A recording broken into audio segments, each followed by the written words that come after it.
Hello YouTube, it's Carrie here, and welcome to Bariatric Gardening. Today what we're going to talk about is what we can plant right now.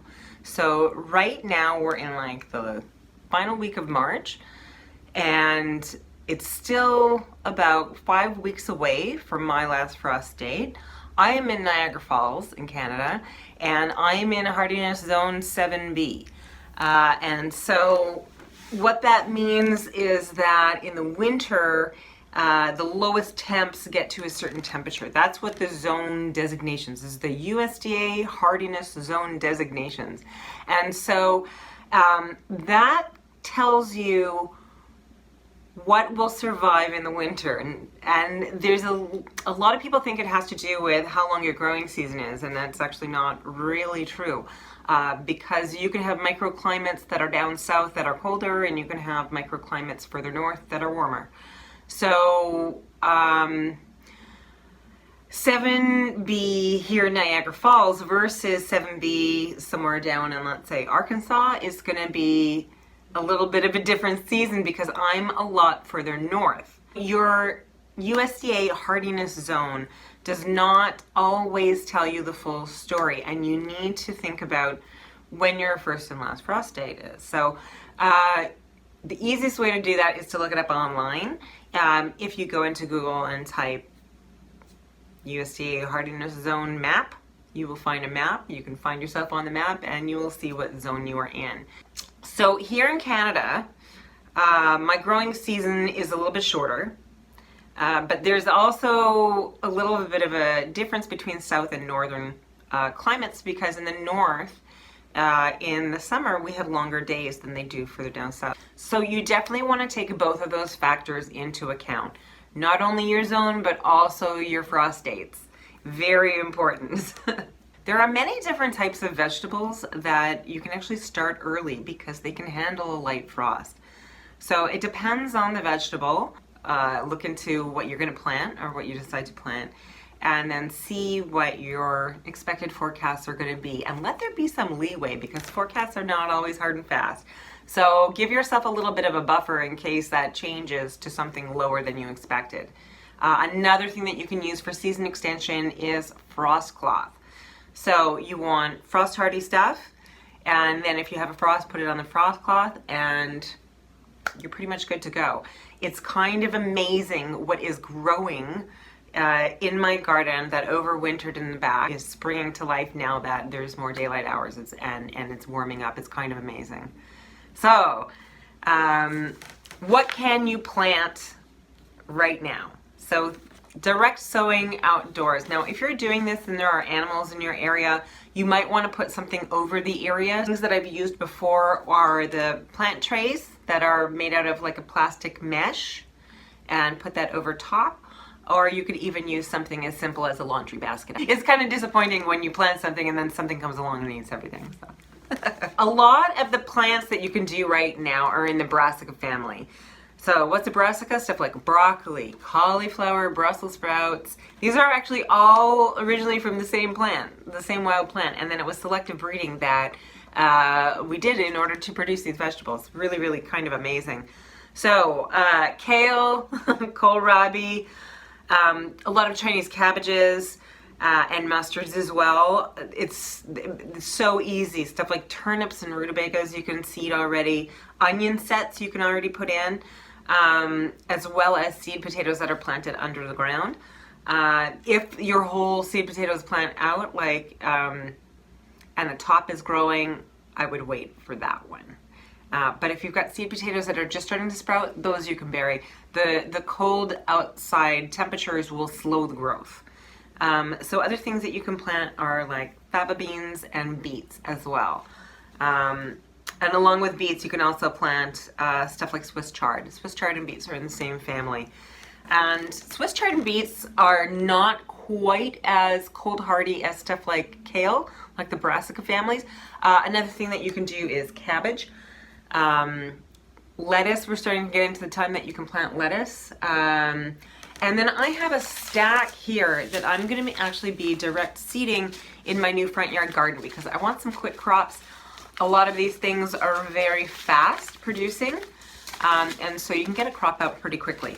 So some of these are interesting. So I got this Benihushi Mizuna from Baker Creek last year. I love Mizuna. It's so good in salads. It's got this really lovely spiciness, kind of, I mean, a little bit like arugula, but it's more umami. I don't know. It's really, really good. I'm going to be doing some pak choy. Love that. I actually eat a lot of that kind of stuff. I had some for lunch, actually. This I got new this year. This sounds phenomenal. Wasabi arugula. Has a taste of, like a spicy taste of wasabi. Oh my god, this sounds so good. I'm going to be doing some spinach. At this point, I feel like my spinach, the seed is a little bit old and my germination is not really good, so I'm probably going to do a lot of that. This I grew last fall and it was delicious, but it definitely needs colder temperatures. So I'm going to seed it now and it should give me something in the next little while. So yeah, this is rapini. So I'm like trying to translate it in my head. All right, another couple of Asian greens that I'm going to do is purple lady bok choy. You see, this is why you want to grow your own stuff, because you can't get this at the store. I've never seen purple bok choy at the store. Like maybe in a few years they'll catch on because of the home gardeners growing it. And they'd be like, why is somebody doing this? Yeah, very cool. And then I'm going to be doing this one here, this Chirimin Hakusai Chinese cabbage. I did this one last fall and it's so tasty. So tasty. Yeah, I love all this kind of food. And honestly, these types of greens, like, you gotta be eating this stuff every day. The healthiest diets have a great diversity of plants in them, different types of plants. It spells out better gut diversity, which spells out better immunity and better health. So, you know, eat your greens. And right now is the time to do it. Some of the other crops that I have outside that I have already planted are, I put some kale out, blue curly kale. I put some fennel. You know, I've got a cold day coming up. Next Thursday's overnight low is supposed to be -4. And so I am going to drop some frost cloth over the plants to make sure that, you know, give them a little bit of a blanket to keep them a little warmer. But all those plants, like, they really, really like the cold. That little chilliness gives good qualities to the plant. Different growing conditions. This is another thing. A lot of new gardeners don't always realize that different growing conditions means a different output in your plant. The same seeds can grow a completely different plant in different conditions. So, you know, a lot of what you learn as a new gardener is you know, how all of this sort of works, and that what we're used to seeing at the grocery store, it sort of only happens under certain conditions.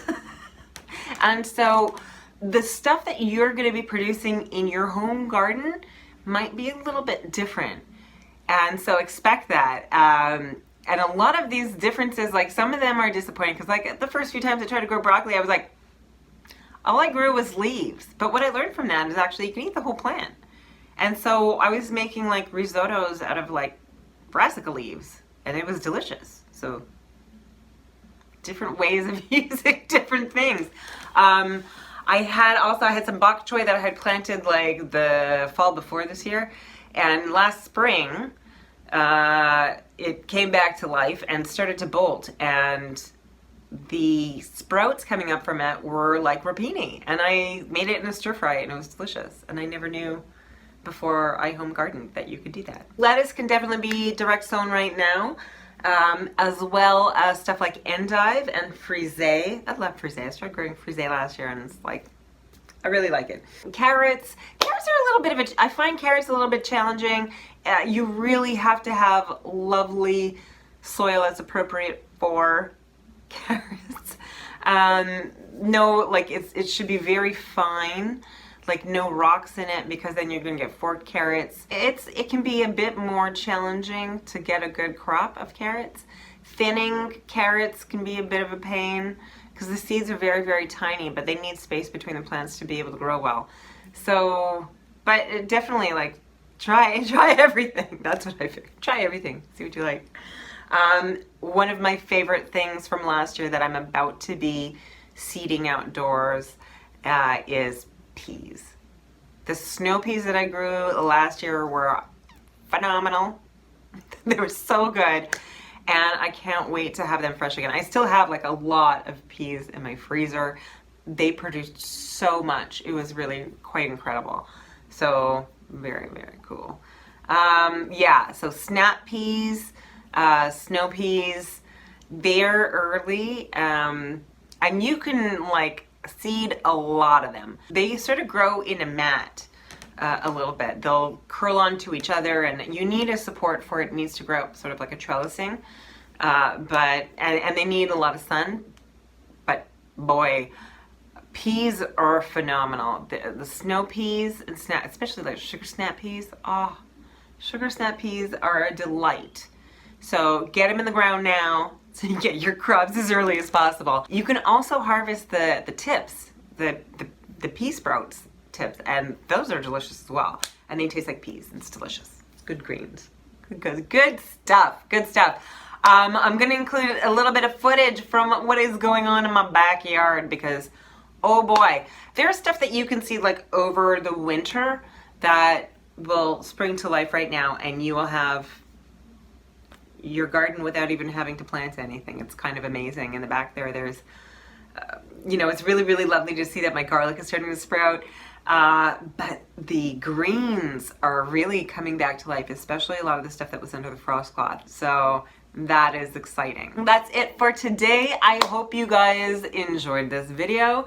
If you did, be sure to give it a like. If you think that this information will be useful for your gardening and for your healthy lifestyle, please subscribe to my channel, and I'll see you next time. Bye! There's Mr. FOMO right here. Mr. FOMO, bring me outside. Do, do, do, do. I always wanna be right by your side. Oh, I'm a little wrecker over here.